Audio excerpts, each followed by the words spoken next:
Welcome to the BOGART Effect, a wealthy wisdom podcast. The following BOGART Effect podcast is intended for general information purposes only. The information discussed is no substitute for personalized investment advice from BOGART or another investment professional. Please see important disclosure information at the end of the presentation.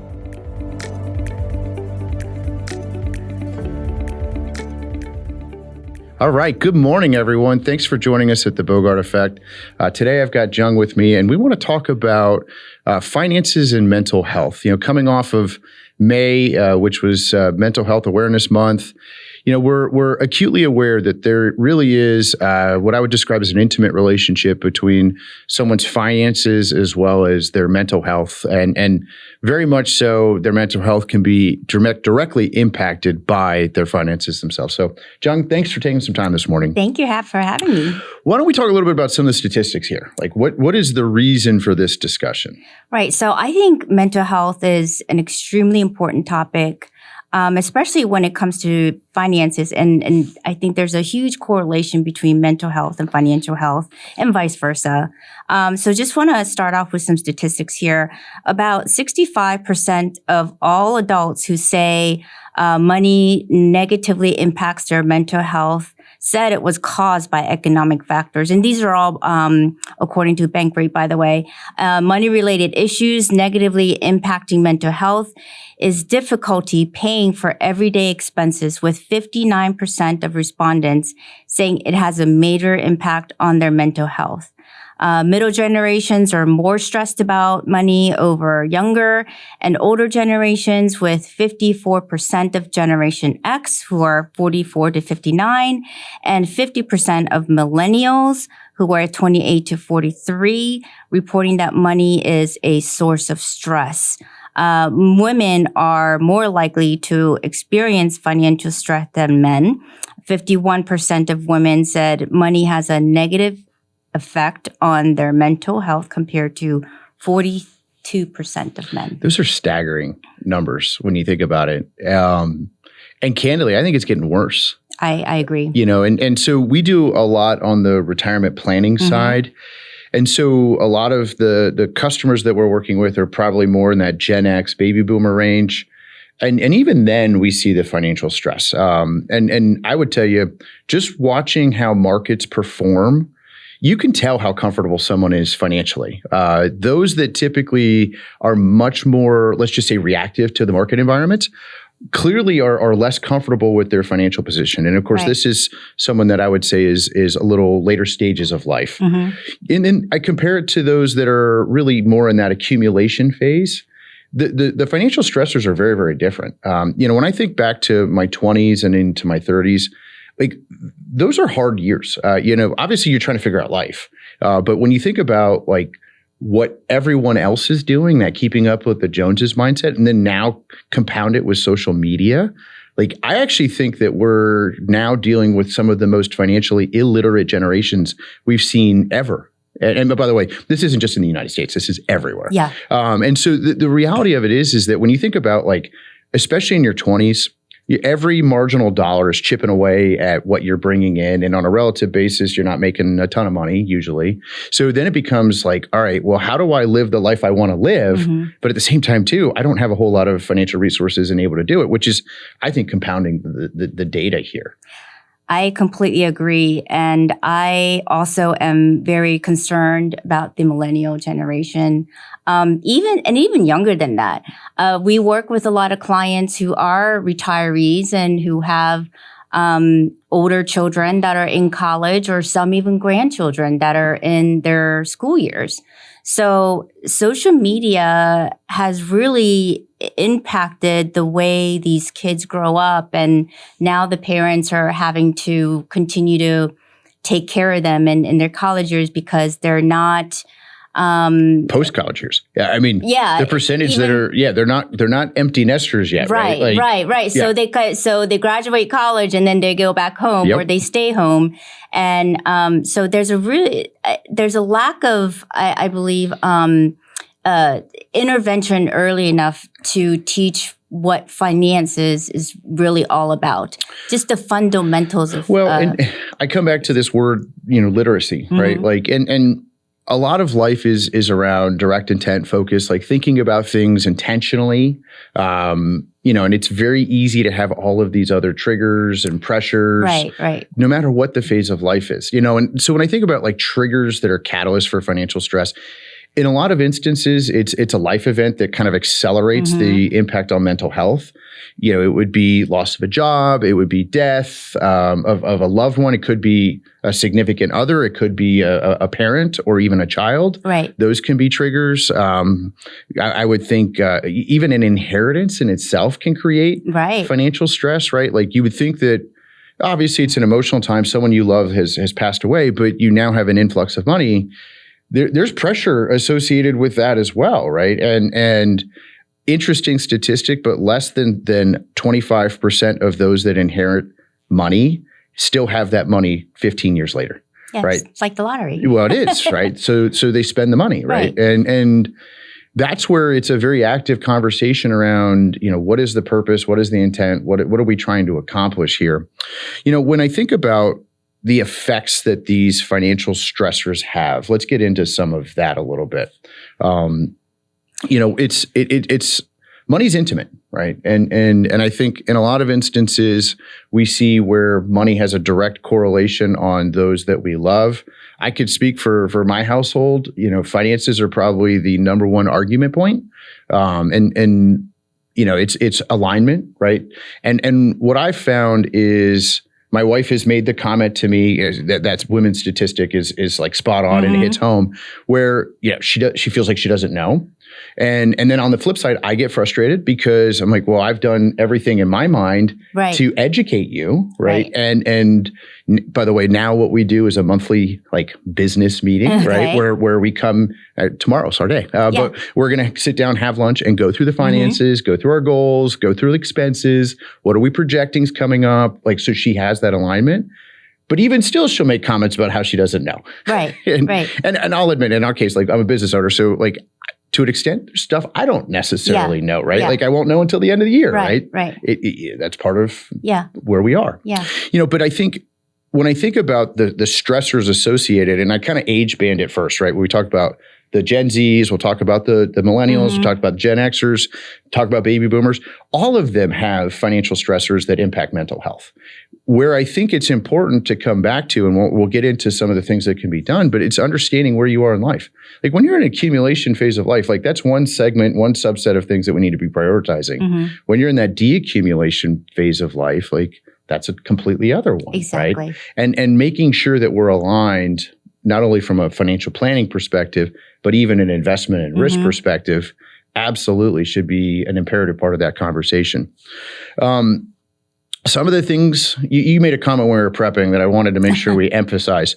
Some of the things we can't control, right? And part of it is, reframe it for me, it was have a plan to control what we can't control.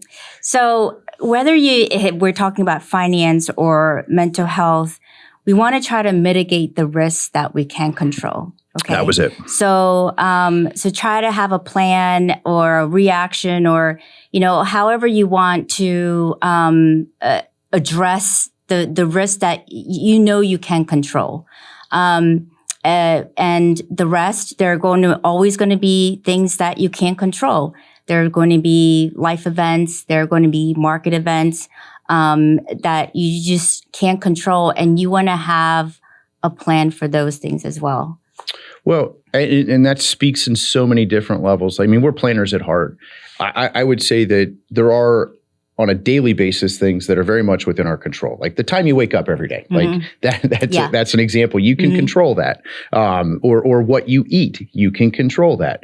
But what the stock market does, you can't control it. I can't control it. But how you react to it, you absolutely can have control over. So, and that's essentially the lessons that we're trying to talk about here. And control what we can't control, mitigate what we can't control as best we possibly can. Exactly. From my perspective, the best way of doing that is having a plan. Like building out that financial plan, working that financial plan. I would say that this is a great example of inventory your life. When we talk about planning and the essence of planning, it's understanding where everything is, what the potential cost of said inventory, and then starting to work through. So I want to hit some examples of this, like negative examples, and then let's talk about some positive examples. But this is a great example of like, we are very much a part of who we surround ourselves with or around, right? So if you're with somebody who's constantly spending money, and again, you don't necessarily know their financial position, but if they're constantly spending money and they're a catalyst that causes you to spend money and you don't have the money, well, that's going to only amplify the stress, right? Right. What are some other examples that you would encounter or want to bring up on maybe on the negative side? I would say going back to the younger folks, I want to start off with some of the younger folks here. Social media is absolutely it's a horrendous outlet for these kids because they do not set right examples, and because these younger folks have at the palm of their hands these influencers, that are promoting different products to different behaviors. These kids that really don't have, I would say, the confidence in themselves to say, you know what? Just because this person has this one thing or behaving this way, I don't need to do it. Well, by the way, you don't necessarily know if they even have that thing. Yeah. Right? Like, a lot of these influencers have a fictitious life that they represent. Right. That's the thing, though. They believe it. Right? Of course. Because they're not educated enough. They don't have enough experiences to say, hey, this doesn't look real. This totally looks like it's AI generated. They don't have the experience in life to know that yet. The parents or the guardians, they're not watching them behind their back every single second. So I would say that, that is an example where we see a huge negative impact on these younger folks and their, not only their financial behavior on where they think they should be spending their money, but on their mental well-being as well. Because, if they think that they need to have a certain status or certain products in order to be cool, then that's going to negatively impact their mental well-being. Sure. And feeling of self-worth. Exactly. Yep. About themselves. Again, huge tie between finances and mental well-being there. And then I would say for some of the Well, can I interject on that? Yeah. Because I'm going to use a personal example. When I was in my 20s, I very much felt exactly the way. And that was kind of the beginning of social media, right? Like not anywhere near what it is today, especially in the number of platforms. But I absolutely felt that way. Like I felt I had to be this person. Right. And the reality of it is that I would say now I spent 15 years of my formative years early on pretending to be somebody I really wasn't. Yeah. And that's because of all of the outside influences that I was allowing in. I know. The point that I wanted to tie a bow on here is like, if I could go back 15 years to myself then to tell him, again, past version of myself, the impact that my mind had on not only the actions that I was making on a day-to-day basis, and some of them, obviously I'm doing okay in life now, but like some of them, I really wish I had avoided doing them. I was just about to say that, like, don't you wish you could go back to that version of yourself? And that is actually a passion of mine. Like, I want to be able to educate these younger kids. I teach a lot of financial literacy courses through some of the organizations that we work with. And one of the things that I stress the most is be confident in yourself and don't try to be like the duckling and follow what everyone else is doing. Money to people seems overwhelming. When they think of finance, when they think, oh, well, I'm never going to be rich enough. Rich is relative, very much right? So. And to a lot of our clients, someone with $500,000 can be just as or more happy than someone who has $50 million, right? So it's really in, how you live your lifestyle and your mental well-being. And I think it's, so important that these kids at an earlier age learn their self-worth, be confident, and not get sucked into what society thinks is cool or for you to have to have. I mean, I just think it is just horrible that people are getting killed out there literally for the kind of coats that they're wearing. You know, because they think somehow by having that label on you, you're better than somebody next to you. I mean, well, and kind of bringing it back, right? The power of the mind.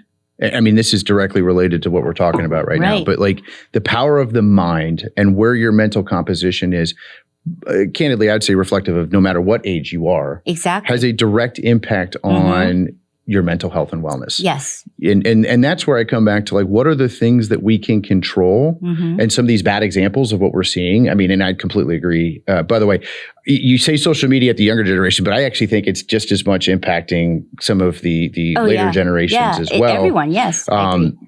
Maybe in lesser extent because the later generations have less, actually maybe even in a greater extent because the older generations have less time to accumulate wealth, right? I wish there was someone on social media who would talk about in much greater detail the power of saving now, not spending, right? Like now it's all about the lifestyle and that's what everybody thinks they want. But the fact of the matter is the number one way of accumulating wealth is save early. And save frequently, right? Like start doing these things as early as we possibly can. You know, and I come back to some of these bad examples, right? But I still think about the people you surround yourself with. This is age agnostic, right? Like the people you surround yourself with are going to have a direct impact on what you do. Like if you have somebody who has any type of addiction, shopping addiction, gambling addiction, drug addiction, alcohol addiction, like that's going to take you down one pathway and that's going to have a direct impact not only on your finances, but on your mental health, right? 1,000%. I think about the behaviors, right? Like, and this is where maybe transitioning to some of the positives though, but like those people who surround themselves with those that are focused on health, wellness, longevity, they tend to have a overall higher level of happiness / mental, less mental stress. Yes. Right. Like, and this is where like, these are the behaviors that we can control, right? Focusing on the things that are positive and rewarding and some of it's philanthropy, some of it's, things that bring you joy and satisfaction. Whereas, they might not necessarily be financially rewarding or beneficial, but there's a direct correlation because it's a direct implication on mindfulness. Right. Any other positive examples? I do have a couple. So I work with several clients and now I'm working with the next generation. So these clients that have been disciplined, that's been great savers and really focused on just being able to provide for their family, but also open enough to reach out for help and have a plan for the future as well. So now they're passing on that knowledge. They want me to pass on that knowledge to their kids. And I just am astounded by how big of a difference it makes when these kids get introduced to us earlier. Well, and from our perspective, we can see the tangible benefit, whereas mom and dad can't always see it, right? Like they know it's good because they have the comment that we made earlier, like go back to what I did, 15, 20 years ago. They have that perspective. But like we have the perspective of being able to see someone who starts saving at 21, for example, versus someone who waits till 31. Right. The numerical difference is astounding, right? Like, And I know that these kids want to, they're coming right out of college and they want to travel, they want to buy a new car. But, and this is where I kind of play a little bit of, psychology with financial advising is, I try to help them weigh the pros and the cons, right? With numbers, of course, because I can write numbers all day long about compounding interest and, it's to them, it's just numbers. Their kids are focused on how things make them feel. 100%. So I try to lean on that to try to educate them on the pros and cons. Like, do you really need this brand new car? Yeah, I know, Jack over there is driving a brand new BMW, but, what are the economic look at the implications? Opportunity costs. Yes. Bingo. Yes. I'm mentoring an individual. He's in his early 20s and everything you just said, his name happens to be Jack, so that's what triggered me. But everything you just said is exactly the conversations that we're having. And by the way, I would probably say another thing. I know we're going to get into the twos, but coming back to these people, like have a mentor, right? Like especially for your kids or grandkids, like. And candidly, where I think mom and dad might be able to interject a little bit is like, who is that mentor, right? Like, are they actually doing the right things in life? Yeah. But I come back to the interactions I'm having with this individual, and it's save, and we're doing some dollar cost averaging every month, automatically getting saved. Next thing you know, it's market corrections happen, and he's reaching out, kind of, let's just say off cycle. I'm like, all right, what do you have in money market, right? Can we add it to the markets? Like, do we need that much in your emergency fund, right? So, and of course, no one knows how the markets are going to truly play out. But the fact of this is that we know that if we're investing for a longer period of time, we can have tremendous impact. And of course, the way that the most recent months played out, well, he's happy that we actually added some money in, right? As an example. Any other positive ones? I would say another positive example, this is kind of a more blanket example. I would say that some of the most successful retirees that I work with are the ones that are consistent and disciplined. So the ones, like you said, taking an inventory, right? So these clients are constantly taking inventory of what they have and how much is coming in and how much can go out, and regularly meeting with me so that we have a plan in place for the unexpected, just in case.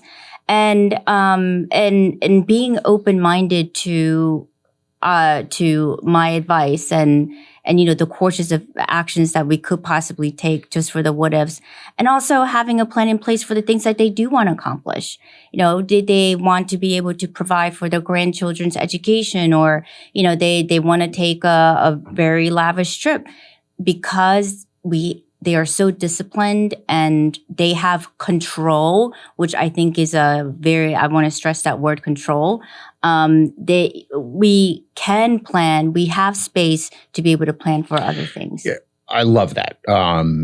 I think it's intentional, control, deliberate. Those are all like words that I would say when it comes to financial and mental wellness, they parallel. You have to have them, right? And I think if we talk about those that have a lot of, let's just say, financial distress that impacts their mental health, those are probably attributes that are by and large missing. Right. By the way, let's not get it wrong. Like, there's people who are very affluent, have lots of money. They still get financially, let's just say, distressed during certain periods of time in their lives, right? Like, but it comes back to the comment that you made earlier, which is control what we can control and have a plan for what we can't control. So when we talk about to-dos, let's spend a little bit of time there. And I know we've danced around having a plan. Right. But this is the financial planners in us. Like, I would say, no matter what stage of life you are in, whether you're in high school, going into college, or getting ready for retirement, you have to have a plan, right? Obviously, the plans are dramatically different for those two examples, but you have to have a plan. And really, to me, what comes into that plan is have an inventory where everything is. And this is also looking at what are our inflows as well as what are our outflows. If something's happened in life, when we talked about these catalysts for things, loss of job or divorce, and all of a sudden, you've accumulated some debt. Like I was sharing with you before, I have a friend who went through a divorce and it wasn't very good. And unfortunately, there's some debt associated with it, and it's creating a tremendous amount of financial distress, mental distress as well. And so, to me, the conversation is, and the stewardship is, all right, first and foremost, we got to inventory everything, right? Like, what are the amounts that are on each of, because in those types of examples, it's usually not one, it's like lots. And then what are the obligations on the outbound, right? Like, what do we have to pay every single month? And specifically what's necessary versus what's discretionary, right? Like, shopping at this phase is very discretionary. Like, yes, there are necessary basic needs. Like, we need to have clothes, but we don't need to have designer clothes, right? Right. Like that's a very easy one. Yeah, much like planning, you gotta set your goals and prioritize them, right? And as you're doing that, it's having a clear understanding of, all right, what is the next 6 months? What is the next 12 months? What's the next 3 years, right? Like, and it's actually amazing to me watching how once you put that structure in place, how fast we can right the ship, right? It's not something that's daunting forever. Yeah. Once you can get that discipline and that focus and that control, love that word, that we can get control and really positively impact these types of things in a very quick manner. By the way, once you get to that place where you have that baseline like level of discipline, and then all of a sudden all of this debt is gone, now the amount that you can save if you don't dramatically change your quality of life can be profound and meaningful in a very quick period of time. Yes. When I think back to when I started Bogart Wealth, let's just say it wasn't a very good time, right? Financially, it was very stressful. We had to do a lot of recalibration personally. I will jokingly call it, but it's not really joking, our ketchup and ramen phase, like where we had to do a full reset of our lives. And that might have been one of the best things that happened to my wife and I financially, right? Because we've dropped down that standard of living to a level where now this is, the baseline got, let's just say a little elevated. Dropped it down. It was that proverbial humbling phase, right? Right. And I'm not going to say we don't do nice things now, right? Like we've gotten to the place where we have the discretionary cash flow to do it. But like the point is it gave us that recalibration. Because when I started the business, we had to use all of our savings, right? And so next thing you know, it's like, all right, let's build that back up. And that became a collective priority for me. Yeah. But we got there pretty quickly because of the recalibration, right? That goes back to setting your goals and prioritizing them, much like the example that you used with your friend whose, ex-partner is not spending her money wisely. Yep. So, taking an inventory and putting a plan, and yes, you may have to sacrifice a little bit for a bit of time, right? I know that with financial planning, as well with, mental health, it can be overwhelming, especially when you have a lot going on in your life. You don't know where to start. You can say, sure, I did an inventory, but like I have, all this debt and I'm, like negative paycheck to paycheck, right? Where do I even start? Start with a plan. It's start with a plan, and it's when you first start off, I would say, just chipping away with what you can a little bit at a time can seem like it takes forever. But I guarantee you guys, just like James said, once you right the ship, and you look back, it's going to be like, it took no time, because you're now going to have control and you're going to have that self-confidence and you're going to have that self-discipline. You're not going to correct things or right the ship right away just like that. It takes time. It takes discipline. It takes patience. No, and I love that. Everything you just said. And I think people think of it as very depressing, right? Like, oh, I have to do this right now. And that's why they tend to not do it. And it just gets worse. Yeah. The thing is the empowerment that comes from getting past it is so much more amplifying. Right. And I think too, along the way, it's important to still celebrate the victories, right? Like this is where, like when we're setting a plan in place to, let's just say we have debt that we need to pay off. That doesn't mean you're completely depriving yourself of everything. Yeah. Be disciplined, but at the same time too, like if we want to order pizza one night is a victory because we had a good month. Okay, do it, right? Like now let's obviously have safeguards and controls in place on what the celebration is. But be mindful of that. When we get to this place of, let's just say, financial stewardship and amplification on mental health, some of the other things that I liked that we talked about, like automation in our lives, right? Like forced savings vehicles. I think those are fantastic. Like the proverbial pay yourself first, right? This is the 401k contributions or Roth IRA contributions. Like make sure we get that discipline in place before it's in the checking account, where it can be spent, right? Like if it's anything like my household, if it's in the checking account, that's there to spend. Right.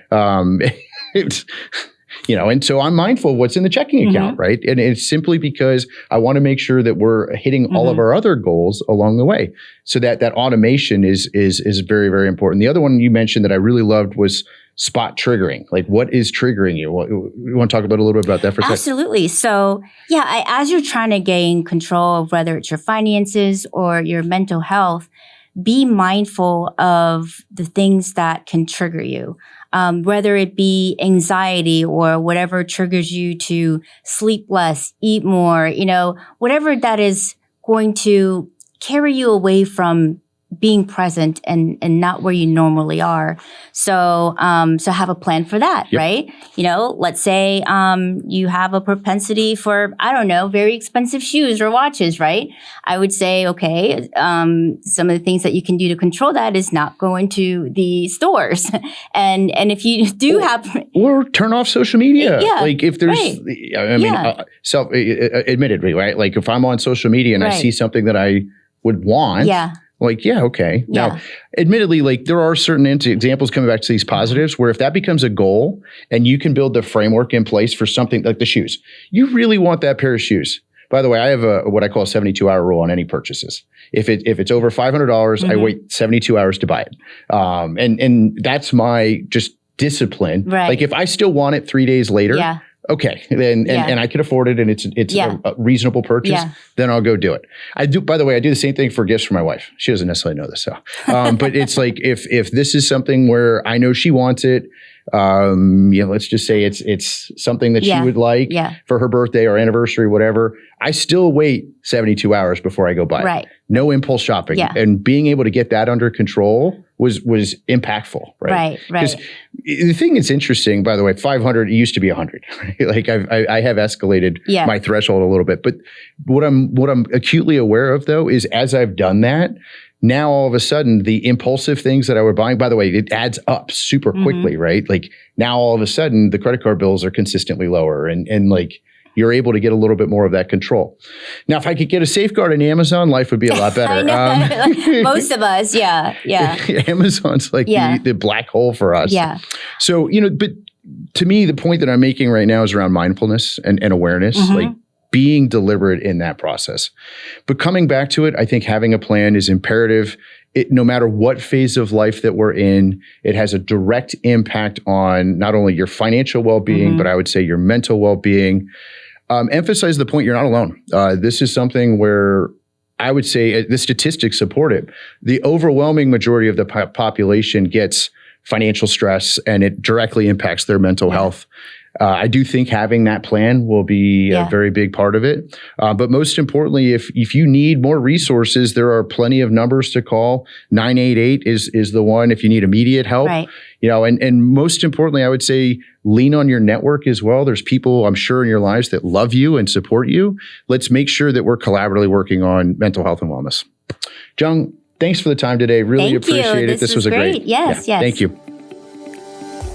The previous presentation by Bogart Wealth was intended for general information purposes only. No portion of the presentation serves as the receipt of or as a substitute for personalized investment advice from Bogart Wealth or any other investment professional of your choosing. Different types of investments involve varying degrees of risk, and it should not be assumed that future performance of any specific investment or investment strategy or any other non-investment related or planning services, discussion, or content will be profitable, be suitable for your portfolio or individual situation, or prove successful. Neither Bogart Wealth's investment advisor registration status nor any amount of prior experience or success should be construed that a certain level of results or satisfaction will be achieved if Bogart Wealth is engaged or continues to be engaged to provide investment advisory services. Bogart Wealth is neither a law firm nor accounting firm, and no portion of its services shall be construed as legal or accounting advice. No portion of the podcast content should be construed by a client or prospective client